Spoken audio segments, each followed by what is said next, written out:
বান্দা যার অন্যায়ভাবে ক্ষতি করার জন্য পিছনে লাগবে, চোখ বন্ধ করে মনে করে নিবেন আল্লাহ সে বান্দার উপকারের জন্য প্রস্তুত আছে, কিন্তু সাথে সাথে উপকার করবে, সাথে সাথে সাহায্য করবে।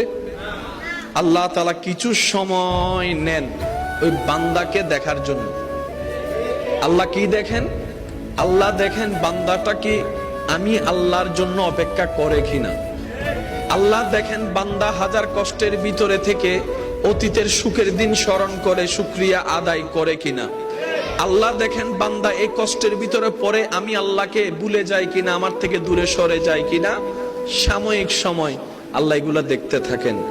দেখতে দেখতে যখন দেখে বান্দার উপর তুফান যাচ্ছে, তারপরও বান্দার জবান থেকে রবের শুকরিয়া যাচ্ছে না, সুবহানাল্লাহ। বান্দার চতুর্পাশে জ্বলতেই আছে, লিলিশিকা জ্বলতে আছে, কিন্তু বান্দার নজর